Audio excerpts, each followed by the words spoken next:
The stories you're about to hear are guaranteed to send chills down your spine. Hand-picked from the depths of the internet, these accounts come from people who swear they're true.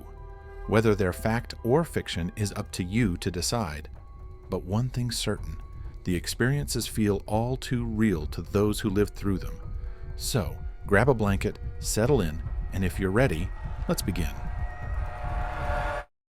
I used to work as a carer at a nursing home on the night shift. The creepiest one you'll probably ever see. It was owned by nuns who lived on site, a creepy, huge Catholic building, statues everywhere out front, and a super long driveway. An absolute nightmare to come up to at night. Any agency staff we had would always say how they didn't want to come in. The place also had a horrible history, but I don't think that's relevant to the story, and it might give too much information away. Both experiences I have may seem minor, but they scared the living hell out of me. I've had a lot of experiences thinking I saw residents in the corner of my eye, but as a skeptical believer, nothing I thought was worth sharing. Starting with the milder experience of the two, all staff get a deck phone. You receive buzzer notifications on it, as well as the ability to call your partner and the night nurse on duty. I was in a resident's room helping them use the bathroom because they were bedbound. When I went to leave the room, the door just wouldn't open. I yanked and yanked, checked the lock. Nothing worked. The bathrooms in this facility had 2 adjoining rooms sharing one ensuite, so I thought, okay, I'll walk through the bathroom to the adjoining room and leave from there. But the bathroom door wouldn't open either, despite excessive yanking. It wasn't locked. My resident and I locked eyes, and of course I was feeling panicked, but it was the panic in his eyes staring back at me that really set the unsettled feeling in my chest off. I tried the front door again, going so far as to put my foot on the wall as I pulled, and still nothing. That's when my dumbass finally remembered my deck phone. I planned to call my partner for help and continued pulling on the door while pulling the phone out of my pocket. The second I pulled it out, the door suddenly released, which I wasn't expecting, so it jolted me. I just looked the resident in the eyes again and said, "I'm just going to keep this open." Still wide-eyed, he just looked at me and slowly nodded. Now, the terrifying one of the two. I know that people who hear this won't believe me. I get it. If someone told me this, I'd probably think the same. But I also know there are others who've experienced something similar, and they'll understand. So, I swear to God this happened, and it's easily the most terrifying thing I've ever experienced. Part of being a night shift carer is that between pad rounds, we do safety and monitoring rounds. You check every room to make sure everyone is okay. Nobody has fallen, nobody has died, etc. The area I was working in that night had about 70 rooms spread across 3 floors, and there were only 2 carers for that whole area. While my partner on shift was doing the paperwork, I went to do a check. All was fine until I was on the bottom floor walking down one of the wings when I heard muttering. I worked out which room it was by getting closer and assumed it was the TV. I stood in the doorway and saw that the TV was off, so I thought, okay, maybe he's talking to himself or sleep talking. I took a few steps in and heard snoring, but the muttering was still there, getting louder. I walked further into the room until I could see the resident in bed, snoring loudly, but the muttering was still there, louder now. Incredibly confused, I looked around the room when my eyes went to the back door, which was a screen door. Nothing was there, but then I heard something. It was hard to describe, like a whisper yell. Something whisper yelled at me, "Don't look at me," in a tone that I can't really describe. I hightailed it out of there so fast I nearly tripped over myself. I didn't finish checking the rooms in that wing. I ran straight to the elevator, went up, and told my partner what happened. I told him to finish the check down there because I wasn't going anywhere near that place for the rest of the night. I've never had anything like that happen again, but you can't comprehend the level of fear. I didn't see anything, yet something was telling me not to look at it. I was not okay. I didn't quit, even though I probably should have. Times were tough, and I needed the money. After that night, I never heard that whisper yell again, but something weird did happen. A lot of residents, especially the ones near the end, would ask about the kids in their rooms. It was always the ones who seemed to be close to passing.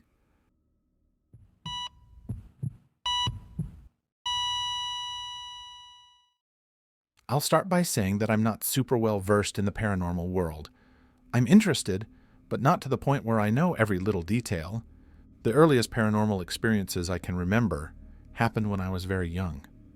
We had someone, or something, in our home.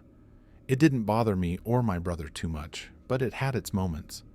Sometimes our toys would go missing and then reappear right where we left them.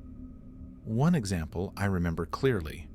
I set a toy train on a table, walked to the other side of the room, and when I came back, it was gone.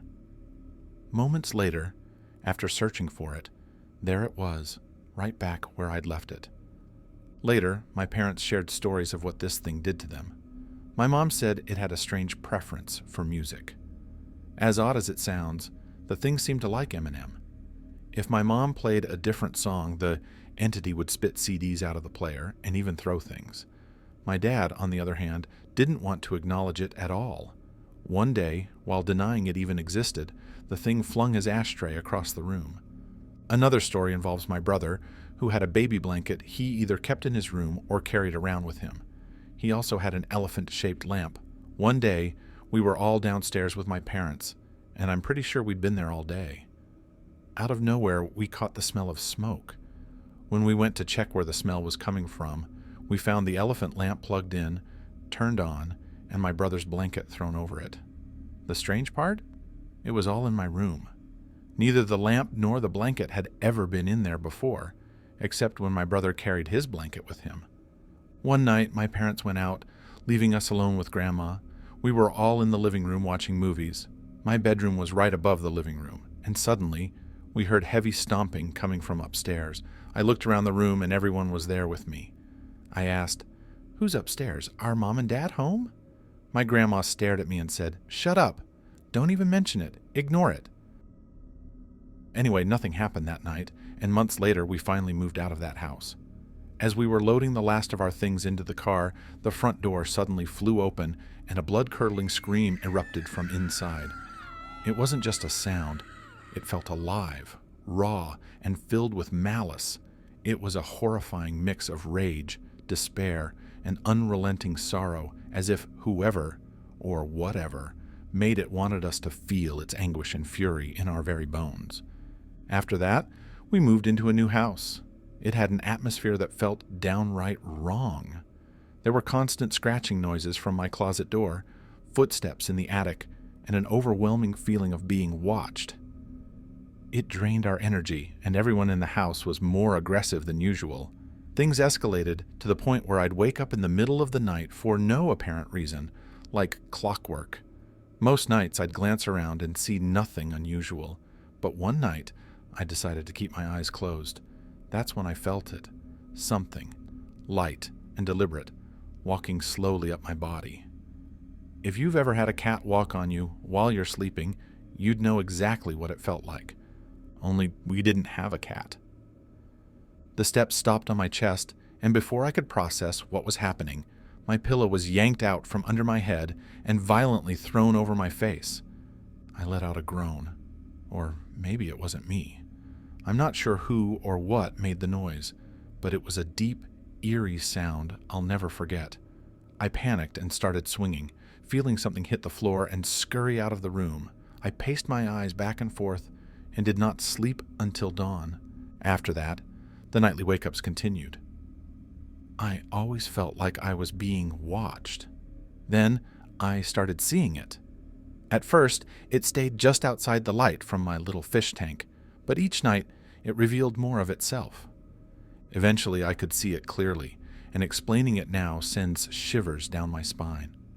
Imagine this pale, emaciated figure of the Wendigo from Until Dawn, but with hollow, sunken eyes and long, exposed teeth. It was tall, with sharp claws, and crouched in the hallway, just staring at me. It never moved, never attacked, just watched. I wasn't paralyzed. I could move, but I didn't dare to. My mom said she saw it too, though only in her peripheral vision, like a shadow person darting around. The last time I saw that thing was a few weeks before my dad passed away. It just stood there, staring at me in the dead of night. And then, I swear, it gave me the creepiest, most unsettling smile before vanishing into the darkness. I don't think it had anything to do with my dad's passing. Shortly after that, we moved out, and life went on. The experiences stayed with me, but over time they faded into unsettling memories I was relieved to leave behind.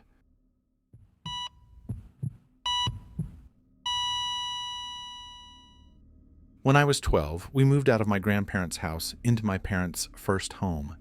It was an old house with a cellar, not unusual for that particular street. Not much strange happened, but whenever I had to go downstairs after dark, I'd get this awful feeling, like something sinister was waiting for me. Of course, back then, I just chalked it up to everything feeling different at night. When I turned 14, scratches started appearing on me out of nowhere. They'd show up on my back, down my arms, and on my legs, and I'd actually watch them form. They were thin, like scratches made by a sharp claw, and while they were never deep, they always stung. I remember one time I was in the bath and I felt a sharp pain in my leg, one I recognized all too well. I lifted my leg out of the water, and a red line had formed. Slowly, it became more pronounced, burning as it did until it looked like a scratch.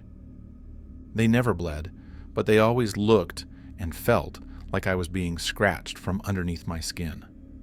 The scratches would rise to the surface, leaving me in pain and confusion. The scratches started to lessen when I turned 19 and stopped completely by the time I was 21. However, during that period, I began experiencing something else. My bed shaking at night. It wasn't sleep paralysis. I've had 2 incidents of sleep paralysis in my life, and this was nothing like that. During some of these episodes, I was wide awake. At first, I thought I was imagining it, but it kept happening. The shaking wasn't like the subtle vibrations you get from sitting on a trapped nerve.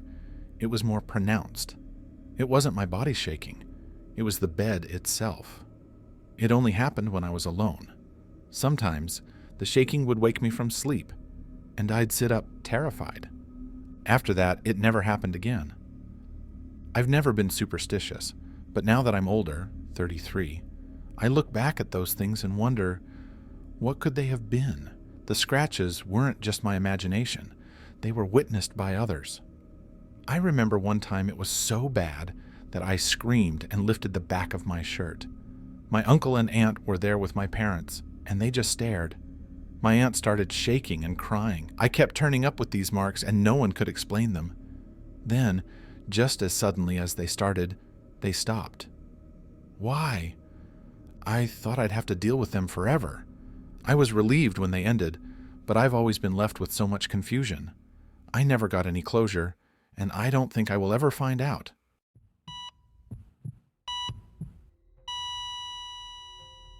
It's hard not to wonder, are these stories real experiences or just vivid imagination at work? Let me know what you think in the comments. If you enjoyed them, don't forget to subscribe so you won't miss the next one. Your support means everything to me. Thanks for watching, and I'll see you in the next one. Bye for now.